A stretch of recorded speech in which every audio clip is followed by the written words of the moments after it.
from that force. That is way too big of a force to engage directly. That is a big force by any standard, actually. He needs to start pumping some response units immediately. And I do not know how this is going to fare for the Zerg player. This is a very strong Protoss force coming in, composed of Immortals, many Stalkers, Zealots, and a few Immortals. Sentries. I think this could be a very dangerous position for our Zerg player to be in. He needs more Hydralisks and Roaches than he has right now. Zerglings, I don't think, will be enough. And perhaps he could also, if he were to get some... he does not have a Baneling Nest up, so he cannot possibly use Banelings in this situation. Zerglings will be good against the Stalkers, though. At this point, with the Zealots gone, if he were to pump a bunch of Zerglings, that could be very beneficial, because the Zerglings will take down the Stalkers very quickly, and the Immortals, as well. Without activating Hardened Shield. Yes, so Zerglings right now might be all that our opponent, our Guns Akimbo needs to stay in the game if he can pump them fast enough. So any little thing can help right now. Just getting those Zerglings out as fast as possible. It looks like maybe he will be able to hold off. There isn't too much damage done to his hatchery yet at his natural, and but now he's starting to take damage. I would perhaps attack with the drones at this point, because you do not want to lose that hatchery. Oh no, that is a terrible loss for the Zerg player. But he held them off. He is able to rebuild quickly enough, though, and he did not lose any drones, and he did hold off the push, which was a strong mid-game push by the Protoss player. So now we do know, though, that the Protoss player has invested heavily into robotics facility tech, and he does have a lot of Stalkers, so Mutalisks might not be as effective as they would have normally been. So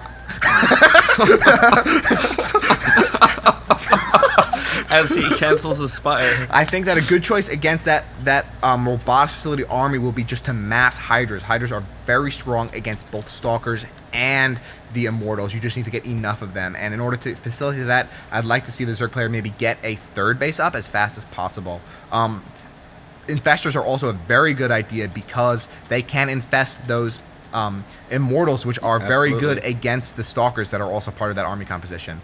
It's very smart of our Zerg player now to also be checking for that expansion, because the Protoss player needs one soon. I don't know how he will be able to stay in the game much longer without that.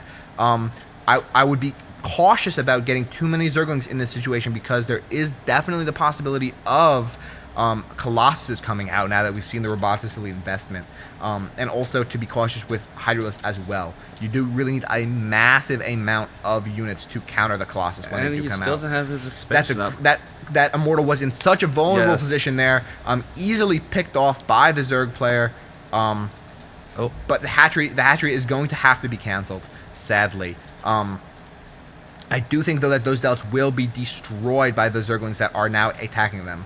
I don't know the outcome of the fight, because I'd rather have our Zerg opponent... Oh no, Zealot's just so good against Zerglings. You really are going to need to have Roaches and even Hydralisks to counter Zealots in that number, and to micro them. That just goes to show you how good Zealots are against Zerglings. They just destroy Especially Zerglings. Once the Zealots get their leg upgrades. And also critical is the +1 attack upgrade, which allows the Zealots to kill Zerglings in 2 hits rather than 3.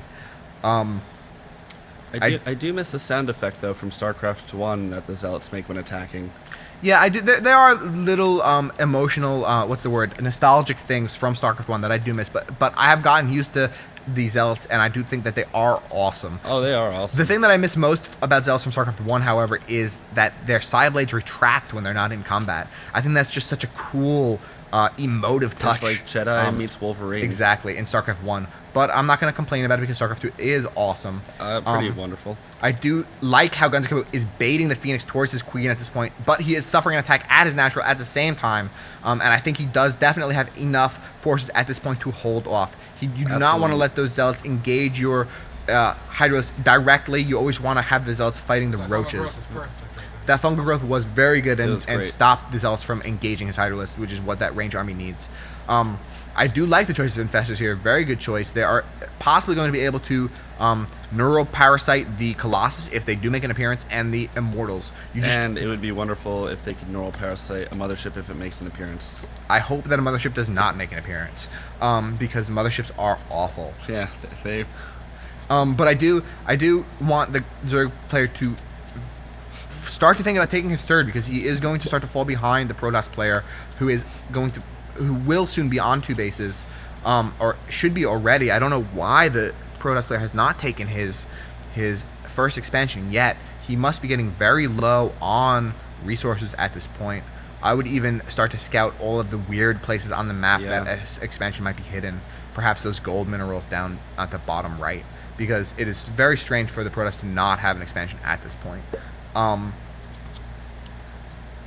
do see the robotic support bay, which does mean Colossuses are on the way. And an important thing to note is, against the Colossus, you do not want to rely on infestors for neuroparasite. You really do want to get that Spire up and get Corruptors, because Colossuses, once they get their Thermal Lances upgrade, and once you have more than 1 or 2, can really just cut through any army of... Decimate. Roach, Hydra, anything. And although, in theory, there is an attack at the natural, which is not a theory, it's actually happening, and the Colossus are already out, you do not want to engage them in that positioning, because they will destroy your Hydralisk. You want to force the Colossuses to come into a vulnerable state, or to even fire upon themselves, as Gunskip is doing with his Neuroparasite. That is very good. Just do not let your own infestors that are parasiting fall. Moving in with that is one of the best uses of Neuroparasite that I have seen in a game against Colossus. Usually those infestors die so quickly to focus fire when the Protoss player is aware of taking them out. It does look like the Protoss player has secretly expanded to that gold mineral expansion without destroying the rock. Without destroying the rocks, which is how he was able to get those Colossuses. He has not been operating on 1 base income at all this game, and that expansion is fully active. But it is now very vulnerable that it has been scouted, and Gunskip moving in with his Zerglings, killing all of the probes. Not a single probe is left. And really, when you kill all the probes like that, it is devastating, because those probes take so long to chrono boost back out. This has to be the Protoss player's only other expansion and source of income on the map right now. I can't see how, at this point, having defeated those Colossus and taking out this expansion, that I don't see how the Protoss player can come back.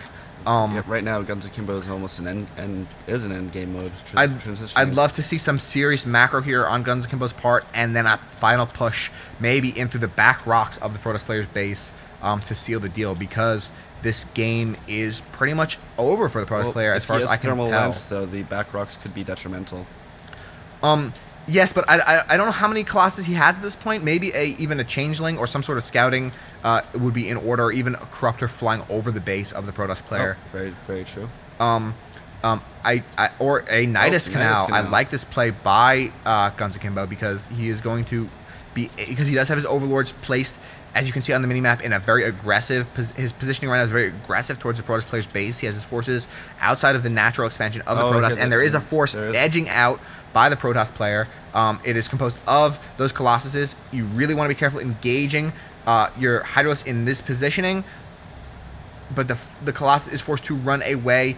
The Colossus just shreds through Zerglings, but that buys the Infestor enough time to get in there and get a Neuroparasite off. This is just so good for Guns Akimbo at this point. He's gonna take out this natural. I don't see how the Protoss player can stop him at this point. And the Protoss player complaining about the Infestors, and it is GG. At least he GG's. That was courteous. Very nice, exciting game by Guns Akimbo and our Protoss player, Kirby Sabarf. Kirby Sabarmarf. So I hope you guys enjoyed our live cast. Guns Akimbo's back with us now. Hi, Guns Akimbo. Hi. Any words you have about that game now that you can talk? I don't remember it really. To be honest, I've been on the computer for 14 hours now, and I don't feel good, guys. But that was you casted real well, and thank you Gatekeeper. Thank you for saying my name right this time. Yeah. So everybody, maybe Guns Akimbo, when he's feeling better, will write something about this game, give his own thoughts on it, because it's always cool to see what the player thinks about their game. Yeah, man. Absolutely. So GG. GG. GG.